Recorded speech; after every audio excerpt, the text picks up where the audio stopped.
So, Suggs, tell us about the show. Well, it's a one-man show. Yeah, it's quite complicated to explain because it's not stand-up, it's not an audience with. It's a sort of theatrical romp through the ridiculousness of what has been my life, with musical accompaniment on the piano. So it starts off with my childhood, and then I go through my whole career in pop music and all kind of ridiculous TV programmes that I've made. It's happy and sad and a big mixture of things, yeah. And where did the inspiration come from for doing a show? Well, it was my 50th birthday, and I'd had my party the night before, and I was sitting in the bath, slightly worse for wear, and my cat suddenly jumped on a glass shelf next to the bath and fell off and died. It sounds sort of tragi-comedy, but it's true. And my favourite cat, and I don't know, that cat dying sort of set me off thinking about my life and fate and the quirks that have happened to me and bits of luck and bad luck. And that's how I started thinking about, maybe it's time now I'm 50, to put it down on paper and tell the world. Well, it looks like we've stopped at the top, Suggs. So I hate heights, and we're now stuck at the top, which is great. This is York, what do you think? It's beautiful, isn't it? Yeah. Yeah. Absolutely beautiful. Only 2 hours on the train as well. My mates are driving. It's something like 5 hours, isn't it, to drive up here? Oh, yeah, about that, yeah. Okay, so why do a show? And as I understand it for you celebrities, the money's in the books, so why choose to do a show in quite small venues? Yeah, I started off doing it in a small pub in Islington, and I really enjoyed the process. It was very different for me. You know, obviously I'm used to having a band around me, and singing songs is full of cues that tell you where you are, choruses and middle eights and all that. But just standing there for 2 hours talking is a huge challenge, and one I've really enjoyed surmounting, if I have. Hopefully I won't fluff it tonight. But I've got a pianist, and I sing a few songs along the way, and things like Baggy Trousers, I talk about my time at school, which is obviously what that song's about. I suppose you could say it's a bit cathartic, because my life wasn't perfect as a kid, and I had a pretty tough time. But, you know, it's about redemption and how what's really important at the end of the day are the people around you right now, not what's happened to you in your past. Because I never knew my dad, you know, he was a heroin addict and he left when I was 3, and that's part of the story, me trying to find out what happened to him.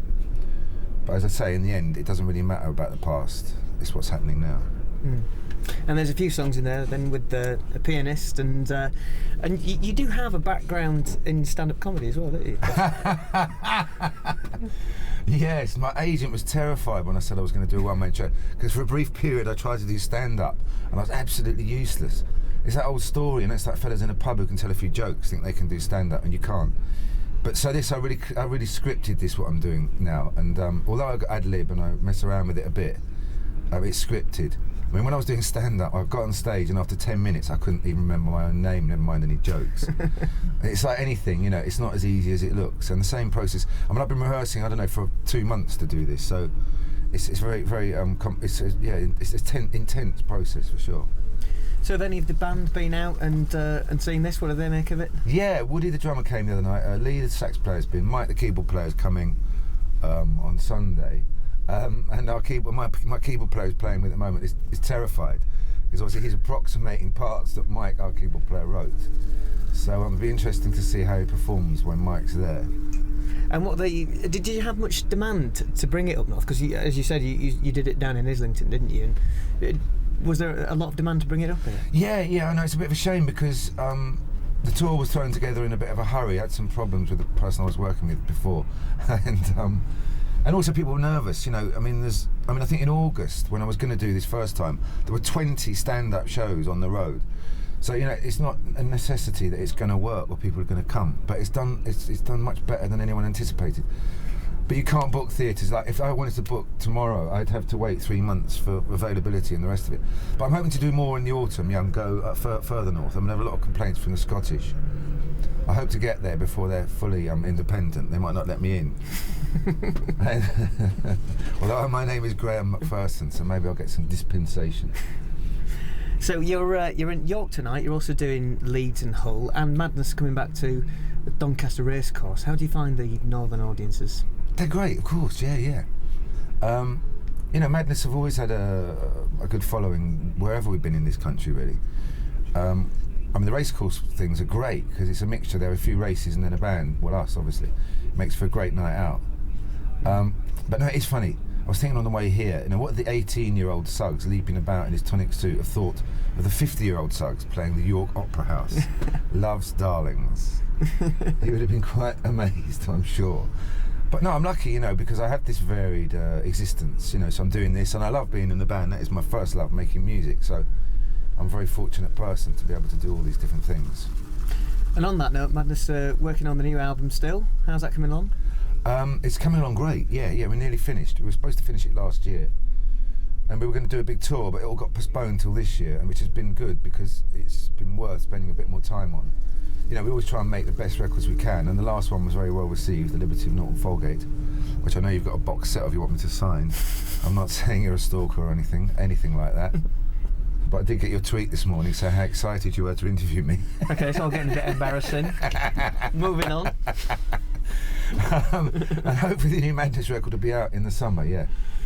Okay, and is there a lot of pressure because the last one was so well received? Is there a lot of pressure to, you know, do you have this sort of great behemoth of critical acclaim now that you've got to sort of match up to? Yeah, definitely. I mean, you know, we had a lot of very iconic hits, you know, lots of them, and so if you're going to put a new song between Our House and It Must Be Love, then it has to be something pretty good, you know, and that's the sort of level that we try and set for ourselves. We don't always succeed, but we try hard, you know, we always did. I mean, when we were younger, people used to think it was a bit of a sort of novelty what we were doing, but it wasn't at all. You know, we worked very hard writing songs and playing.